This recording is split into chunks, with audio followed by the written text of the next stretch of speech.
Bonsoir chers amis, bonjour aussi, bonsoir et bonjour en fonction de votre temps. Merci encore aujourd'hui de nous suivre depuis ce studio Ngoma Vidéo ici à Bienne. Merci de nous être fidèles en ce jour. Aujourd'hui nous sommes à la veille de la Journée internationale de la femme. J'ai donc choisi de recevoir, de vous présenter une dame. Je l'appelle dame parce qu'elle est véritablement une dame. Cette dame, c'est Samaritana Pasquier. Samaritana, bonsoir. Bonsoir Eric. Merci de nous faire cet honneur de venir sur ce plateau pour présenter ton livre. Tu as sorti un livre qui s'intitule « Suis-je devenu Suisse ?» Exactement. Alors dis-nous-en un petit mot pour commencer. La première chose que je voulais dire, c'est d'abord vous remercier. C'est moi qui vous remercie, Eric Vangou et Isaac Ngoma, pour me donner cette occasion de parler, de pouvoir m'exprimer. Et je suis très contente d'être là et de présenter mon livre, surtout pour l'occasion de la Journée internationale de la femme. Alors il faudrait préciser que ce livre, c'est un livre autobiographique, hein, c'est vraiment votre vie. Ouais. Hein, donc on va parler de vous en suivant justement le parcours de ce livre, on va prendre des anecdotes pour essayer de vous connaître, hein, de faire connaître justement votre histoire et surtout de tirer le message qu'il y a dans le livre, parce qu'il y a un message dans le livre, n'est-ce pas? Oui, je dirais même qu'il y a plusieurs. Exactement, exactement. Je le pense aussi, je le pense autant que vous. Il y a plusieurs messages dans le livre. Il y a plusieurs messages. Et votre vie en soi, c'est un roman, comme moi je dirais. Est-ce que vous partagez cet avis ou pas? Oui, et moi je partage aussi la vie. J'ai écrit un livre sur ma vie, mais je suis convaincue, persuadée, que chaque vie mérite un livre. Ok, ok. La vôtre particulièrement, parce que vous avez franchi le pas. Hein? Je voudrais savoir qu'est-ce qui vous a poussé, avant d'entrer dans les détails du livre, de votre histoire, qu'est-ce qui vous a poussé à un certain moment, après un certain temps, à vous décider à en faire un livre? C'est votre vie quand même, vous avez révélé des choses qui sont entre guillemets personnelles, hein, mais vous avez fait le choix de pouvoir en parler. Qu'est-ce qui vous a poussé à le faire? Et cette question, c'est la question que les gens me posent souvent. Pourquoi ce livre, n'est-ce pas? C'est ça. Qu'est-ce qui m'a poussé? La première raison, la première idée de ce livre, c'est du partage. Ce livre qui traduit ma vie, j'ai dit qu'il n'est pas un essai littéraire, mais il trouve sa force dans le vécu. Voilà. Dans votre vécu, dans votre vécu. Dans mon vécu. Et il y a, pourquoi c'est un partage? Parce qu'il y a certains événements de notre vie qu'on ne peut pas raconter, mais qu'on peut l'exprimer par l'écrit. Exactement. Alors l'écriture libère. Dans cette idée de partage, c'est ma première idée. Une autre idée aussi, c'est du partage, toujours. C'est aussi pouvoir m'exprimer sur mon expérience de migration et intégration en Suisse. Exactement. Et c'est pour ça le titre du livre, « Suis-je devenu Suisse ?» Ok. On va commencer au tout début. La question reste posée. La question restera posée certainement durant toute l'émission. Hein? Les lecteurs, ceux qui veulent savoir la réponse, ils doivent lire le livre. C'est un livre vraiment très intéressant. C'est votre parcours, mais on en tire quand même beaucoup de leçons. On va commencer tout au début, c'est vraiment l'enfance, quoi. Hein? Vous avez eu une enfance relativement difficile quand même. Je commence ce livre, pour les gens qui nous écoutent, c'est très intéressant de dire. Je commence ce livre par mon rêve d'enfance. J'avais un rêve. Ce rêve d'enfance, c'était de manger à ma faim. Et je raconte que quand j'avais 7 ans, que j'avais faim, qu'il n'avait rien à manger à la maison, que j'ai plié mon avant-bras, Oui. mon bras, et mon avant-bras me donnait l'image d'une petite baguette parisienne que je l'imaginais chaude et délicieuse avec du beurre. Et en lançant un regard à cette enfance dans la pauvreté, avec des drames familiaux, des morts dramatiques dans ma famille, Oui. avec la recherche, la séparation et la recherche du père. Exactement. Je peux voir mes origines et mes racines, et c'est là d'où je viens, et je ne dois pas avoir honte d'avoir ces passés, ces vécus, parce que ces vécus m'ont construit. Exactement. Et il fait partie de moi. Exactement. Et pour pouvoir justement essayer de comprendre, vous avez parlé de vie et de mort, il y a eu beaucoup d'événements comme ça, dramatiques dans votre vie, dans la vie de votre famille. Ouais. Vous-même aussi, vous avez failli mourir à 2 reprises durant votre petite enfance. Je ne sais pas encore si vous avez encore des souvenirs par rapport à ça. Et vous pouvez peut-être nous en dire un mot éventuellement. Quand on est dans une société d'exclusion, ouais, la mort fait partie quotidienne de notre vie. Okay. On côtoie très souvent la mort. Et ça, par exemple, ma mère a eu 16 enfants. Je suis le 14e enfant. Exactement. Et quand je suis née, il y avait déjà 8 frères et sœurs que je n'ai pas connus, okay, qui étaient décédés avant ma naissance. Okay, okay. Alors ça veut dire que ça fait partie de la vie. On associe aussi la mort dans les quotidiens, pas dans les quotidiens, dans notre notion de concevoir la vie, il y a toujours la mort. Il y a quand même la tristesse qui accompagne la mort, la perte d'une personne, mais il y a quand même une certaine facilité, entre guillemets, à pouvoir relativiser la mort parce qu'elle est quotidienne, quoi. Oui, on les côtoie dû déjà à des situations de pauvreté. Oui. Hein, beaucoup de morts pourraient être totalement évitables, hein, mais au manque d'assistance, de santé, de l'eau potable et d'autres conditions de vie très très dures, oui, beaucoup des enfants sont morts à l'âge, comment on dit, très jeune. Exactement. Et il y a une mortalité infantile très, très grande chez nous au Brésil et surtout à la campagne et dans les régions plus défavorisées. Exactement. Ça c'est vrai. Ouais. Vous en parlez, je vous en prie. Ouais. Ouais. Non, pour dire que c'est... Et moi aussi, j'ai fait partie. C'est l'occasion, par exemple, que j'ai frôlé la mort, que j'ai eu la malaria. C'était aussi parce qu'on vivait dans des conditions insalubres, hein, près des mangues, des marais. Exactement, ouais, exactement. Et il y a aussi le père, en fait, l'absence du père, si je peux l'exprimer de cette façon. Il y a eu ce manque du père qui était quand même quelqu'un de très important et par ce fait-là a une vie assez remplie, hein, pour être pudique. Et donc il vous a manqué, votre père, il vous a beaucoup manqué durant votre enfance et même jusqu'à l'adolescence, quoi. Ouais. C'est le moins qu'on puisse dire d'une vie bien remplie. Exactement. C'est vrai que ma mère s'est séparée de mon père, j'avais 5 ans. Elle nous a pris de la campagne, on est parti en ville sans rien du tout. À São Luís, la capitale de l'État, du Maranhão, ouais, d'où on vivait. Et comme petite fille, on rêve, on idéalise un père qu'on n'a pas eu, surtout quand on n'a pas eu ce père. Exactement. Et après, ça devient aussi naturel de ne pas avoir de père, seulement des mères. Et à l'adolescence, ça revient, cette envie de rencontrer ses pères.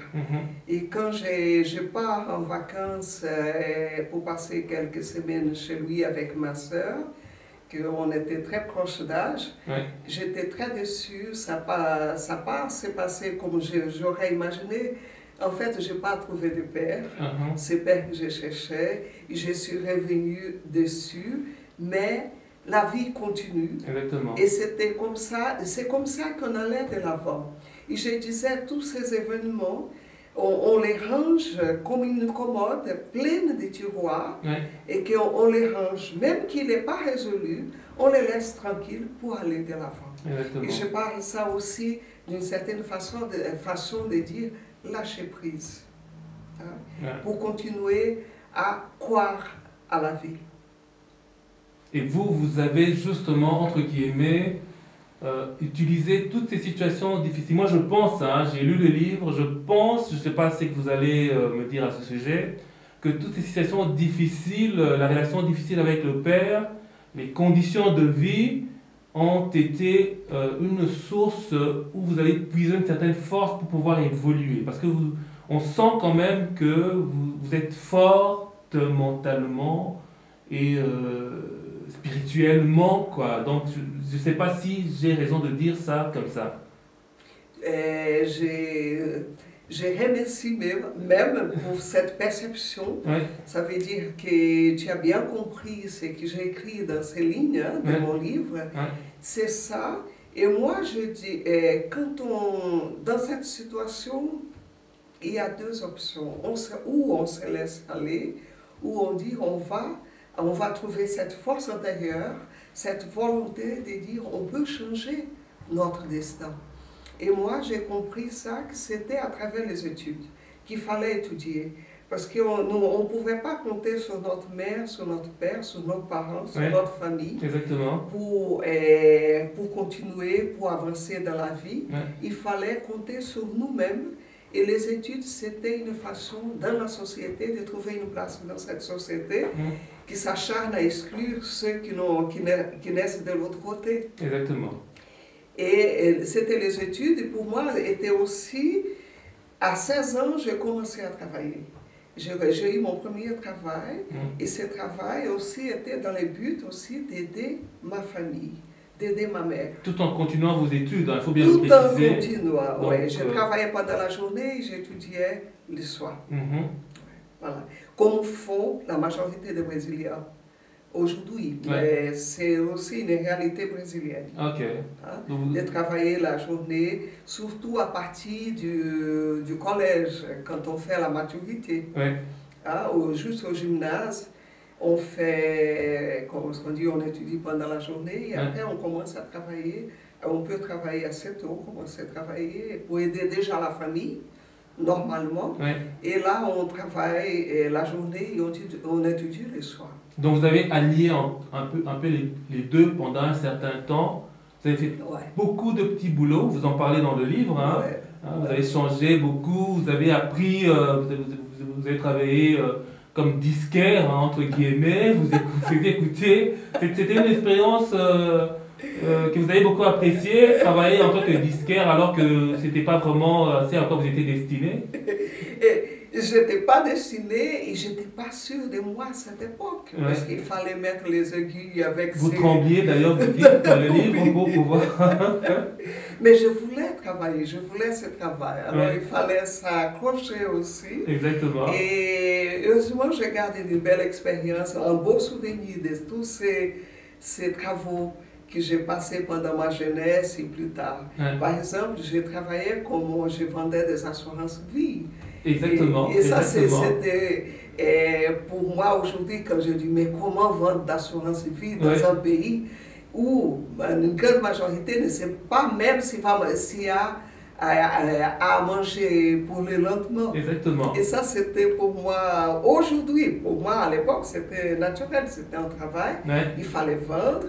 pour gagner sa vie. Il fallait convaincre les gens qu'ils avaient quand même besoin d'avoir une assurance, alors que la norme c'était carpe diem, quoi. C'était vivre au jour le jour en fait. Oh, vivre au jour le jour. et en plus vous étiez payé à la commission, donc du coup vous aviez intérêt à ce que les gens soient convaincus, quoi. Exactement. Et c'est une expérience qui a forgé en fait votre caractère aussi, je pense, d'une certaine manière. Tout à fait. Ouais. Et je trouve que c'est des expériences riches qui nous permettent aussi d'avoir une souplesse, une ouverture aussi d'esprit. Oui, exactement. Hein? Parce que j'ai dit comment je vais travailler dans un domaine, changer d'un domaine à l'autre et tout. Ça nous aide dès le départ, depuis notre jeunesse, à être souple et à s'adapter et accepter la situation les situations comme elles nous viennent. Exactement. Parce qu'en fait, il y a beaucoup de questions de partage dans le livre. Hein. Oui. Donc, c'est pour ça que je voulais un peu insister sur le fait que vous avez fait beaucoup de travail, vous étiez en contact avec des gens. Et même par la suite, c'est-à-dire que vous avez évolué tout à fait normalement dans votre vie, vous avez eu vos diplômes, vous avez fait l'université. Et là, vous êtes engagé toujours dans cet esprit de partage, dans une carrière entre guillemets, où vous travaillez dans la santé en fait, hein, c'est ça, si je ne me trompe pas. Oui, quand j'ai eu ma formation d'enseignante au collège, là je donnais des cours de prévention et éducation pour la santé. Et après, j'ai pu travailler avec les ministres de la Santé de l'État. Je faisais partie de son équipe de confiance. C'était une très riche expérience parce que là, j'ai pu vraiment travailler avec l'organisme de l'État, mais à service de la population qui avait besoin et qui avait des manques de la santé, qui n'avait pas l'assistance nécessaire de la santé. Alors notre travail, c'était de pouvoir étendre ces services de la santé pour toute la population. Et là, j'étais vraiment dans un domaine social et humanitaire, ce qui m'a beaucoup plu aussi, que plus tard, mon engagement professionnel au Brésil s'est tourné vers l'humanitaire et le social. Exactement. Aider les populations défavorisées. Exactement. Soit en ville, à la périphérie de la ville, ou soit à la campagne. Exactement. Et c'est vraiment dans ce contexte que je pourrais dire vous avez eu l'occasion, entre guillemets, d'entrer en contact avec la Suisse. C'est-à-dire vous avez fait la connaissance d'une Suissesse qui a beaucoup compté, qui compte peut-être encore aujourd'hui beaucoup pour vous. C'est Luisa Huber. Luisa Huber. Dites-nous un mot à propos de Luisa Huber. Luisa Huber, il y a une anecdote que je pourrais dire. J'ai dit que nous avons échangé des pays. Parce qu'elle vit toujours au Brésil. Ok. À ce jour, elle est au Brésil. Elle a eu sa nationalité brésilienne. Ok. Comme quoi Comme quoi, c'est pas impossible. Oui. Et c'est une Brésilienne de cœur. Elle est tombée amoureuse de ce pays. Elle vit maintenant à Salvador de Bahia. Et maintenant, je vis en Suisse. Alors, on a échangé des pays et on garde un lien très très fort parce qu'on a vécu vraiment dans ce travail humanitaire et social des belles aventures pour aller à la rencontre des populations, des communautés qui croyaient en nous, qui croyaient dans ces services qu'on les apportait. Déjà d'un travail de dire vous avez des droits. Et il faut soumettre et revendiquer pour avoir accès au minimum pour vivre dans une société digne. Exactement. Exactement. Et ça, c'est cette période que j'ai vécue avec cette amie. J'ai dit, elle est plus qu'une amie, elle est devenue une sœur. C'est vraiment votre famille, quoi. Elle est vraiment de votre famille. Maintenant. Oui, tout à fait, tout à fait. Et Louise, c'était quelqu'un de très important parce que c'est elle qui aussi, elle est allée au Brésil comme volontaire.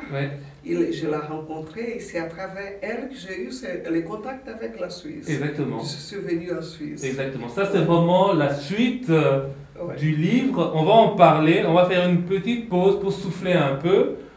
Nous allons continuer l'entretien, la discussion avec Samaritana Pasquier. On va savoir pourquoi cette question, Suisse devenue Suisse, le titre du livre. Mais ça sera dans quelques instants après cette petite coupure.